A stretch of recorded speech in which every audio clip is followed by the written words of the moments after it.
Hi everyone, welcome back to the It's All Right podcast. I am your host, Natalie Bob Brazier, and welcome to this month's Chat with Nat episode. Once a month, I just come on here and chat about certain topics, things that light me up, things that are going on, just a little sesh. So, we will keep things pretty fun today. The topic is dating. I have done a few episodes in the past, and I don't know what it is about it, but especially in Utah, there's just so much dating and relationships that it's fun for me to study, I guess. And having been through it and watching my friends go through it, I just enjoy studying and learning and potentially matchmaking. So yeah, I also just know that relationships are so important, and a lot of that bleeds into a lot of the dating research bleeds into what makes up a good relationship. So without further ado, let me go through the polls I took on my Instagram story. Thank you everyone who responded. I included some memes this time just to mix it up. Thanks, Pinterest. Anyway, so the first question I asked was like a quote saying, "I want the fairy tale." And I was like, is this you?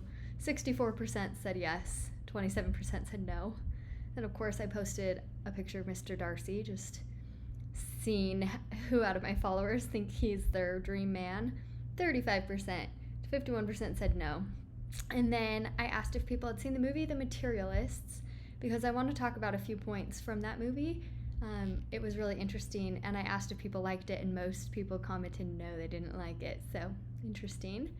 And then I said, do you think dating is hard? Just in general. 76% said yes, 24% said no. So that's 70 votes said dating is hard. And then I did a poll, what's the hardest part about dating? And I gave them 4 options. Having someone like you back, no one meeting your expectations, just waiting for it to feel natural and click, and not knowing what to do. So the highest one was just waiting for it to feel natural and click. That was 38%. And then having someone like you back was 32%. Third place was no one meeting your expectations, and 10% not knowing what to do. So 30 votes for, just waiting for it to feel natural, and that's so valid. And then I did just a quick sample of how old these people are filling out these polls. Majority were 25 to 29 years old. And then, what do you enjoy about dating? Having someone to do things with, building a deep connection, getting to know people, or nothing, it's discouraging. So building a deep connection wins on that one with 37%, and 30% is having someone to do things with. So I asked the married folk, what was your tipping point to get married in a positive light? And got a lot of great answers. So maybe there's some listening that are questioning if the person they're dating is someone they want to marry. And it's a hard place to be in sometimes. At least it was for me. And I know it's not for everyone, but it's just a big decision. And I run on the anxious side of things and just had to deal with a lot in my head. And yeah, for me it's helpful to hear others' experiences, but keep in mind every experience is different. But some people said feeling safe. Some people broke up and realized how much they loved each other and got engaged a month later. Someone said it just felt so peaceful and we both wanted it. And then one said, I just loved my wife, LOL. Realizing that he was my go-to for the happy and sad moments, not my mom. Many other things that he was just different on, but that stood out to her. So she said, my husband was the first person who didn't try to make a move on me within first 5 dates. Someone said, told me he was going to marry me 2 weeks of dating, and I just knew I was going to marry. I knew I was going to marry him too. Just knowing, that's nice. Someone said, I didn't want to picture my future without him because he makes every day amazing. Spent Christmas apart, never wanted to do that again. I felt at peace. We both were 100% on board and wanted to do life together. Someone said, realizing I wanted to be with him always. Someone said, my husband shared his feelings about the gospel and I felt the power behind his words. Another said, my husband was a real man. There were no games, trustworthy, steady, hard worker. Another said, the pros outweighed the cons, and then we were able to work through the cons. Also, we had to get out of the friend zone, LOL. And then the last one is finding someone extremely respectable, kind, humble, and a best friend. I love hearing these answers. Thank you everyone who shared. I think it's important to keep in check what matters most, and a lot of these kind of remind us what matters most. I asked, how important is it to find someone who balances you out? Yeah, majority said 10 out of 10, important. Yeah, it's really cool to figure out your strengths and weaknesses in a relationship and learn and grow from each other. That has been eye-opening and fun to learn in marriage. I posted a quote that I find actually really interesting, and I'm curious more people's thoughts because it's a little bit bold, but the quote said, "A woman is naturally submissive to a man she trusts to lead. She will follow if she feels safe, valued, and respected, even if she's an alpha female." Kind of crazy, but 61% agreed with the quote, 29% disagreed, and about 10% were indifferent. But I think I found this quote on Pinterest, and I liked it because just feeling safe and having trust in a relationship can totally change the dynamic and just how a woman shows up. I mean, there's like quotes on like a woman is the most feminine when the guy is just a man type of thing, but not a man who doesn't have feelings, right? Like, we know that's important, but just it's easier to, I feel like it's easier in a relationship when the woman and the man fulfill their roles, which the Family Proclamation to the World shares a lot about that, which I really love. Okay, here's the other. It was a meme, but also an important thing I loved from a movie called The Life List. And it's this girl asking her sister, like, how do you know it's true love? And so she said, there's 4 questions you can ask. 1, can you tell him everything in your heart? 2, is he kind? 3, does he help you become the best version of yourself? And 4, can you imagine him or her as the father or mother of your children? And those are similar to the questions that I had when searching for a husband. Me and my best friend, she shared them with me a long time ago. But I would add, like, does he put God first? And yeah, I thought that was pretty profound of how to tell a good guy. I don't know, sometimes there's so many circumstances, but I really like those 4 questions. I feel like they're pretty solid. Okay, let's see. I shared a quote, Marilyn Monroe, just like, I'm selfish, impatient, insecure, make mistakes, out of control, hard to handle. But if you can't handle me at my worst, then you sure as heck don't deserve me at my best. So another thing, just being kind and patient with others and with yourself. And I also love this quote by Maya Angelou. I'm saying her name wrong.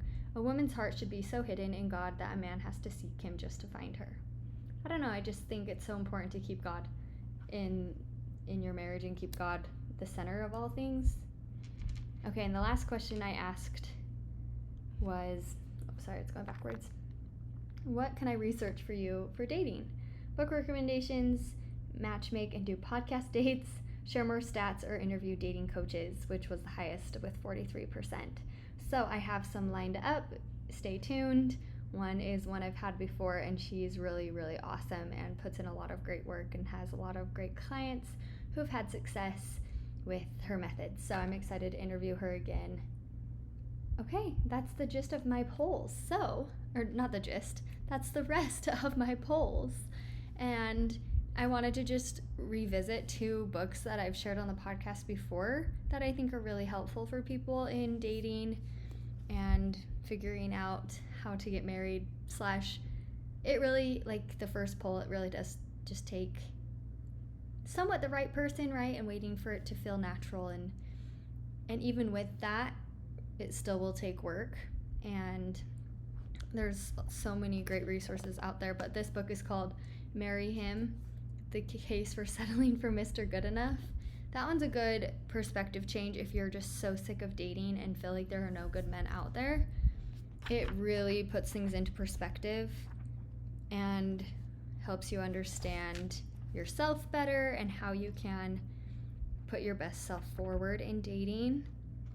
and it has a lot of really great examples, and it's similar to The Materialists, the movie, but not at all. Like, it's not that story. It just has a lot of examples of like women being too picky, and yeah. But what I liked about the Materialist movie was just the humor in all the expectations sometimes women have in finding someone, and it's a good reminder that you're not going to find the perfect fit. Well, okay, sorry, I take that back, because I know a lot of people who would say they found the perfect fit, but you're not going to find like every tiny little fantasy you want, right? Like, the perfect man does not exist, because there's no perfection. Anyways, Marry Him, great book. The other book, which I only made it halfway, but I loved it, is Calling in the One, 7 Weeks to Attract the Love of Your Life.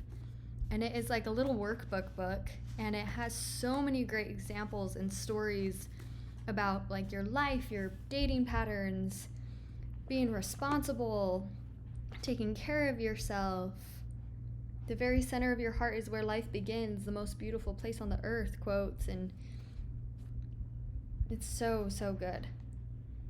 But yeah, it just helps you develop important skills and mindset toward dating and relationships. I'm missing one of my other books that I really loved, but it was kind of closer to Q's and A's to know if you want to marry someone. And that one was really enlightening and talked a lot about personal revelation. It was written by a BYU professor, and I highly recommend it. It's called So You're in Love Now What? 20 Q&As to help you make a decision. Anyways, that's like all I had planned. A few other unsolicited thoughts running through my mind. First one is good luck. Good luck out there. It's really amazing to see when two people find each other and date and work on the road to seeing if marriage is right. And I wish everyone luck, and don't give up. And it takes work, but with anything in life, right? I feel like dating really does prepare you for marriage, right? That's why it comes before marriage. And all the lessons you're learning, maybe if you're single, maybe if you're dating someone, all those lessons will build up and help you in your future relationships and your future marriage.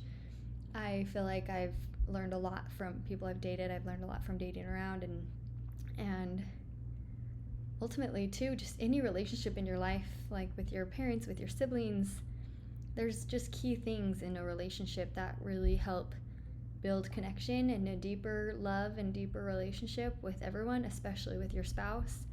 And there's so many things I've been learning and talking to people about marriage and what it's like, and how to make the best and the most out of it.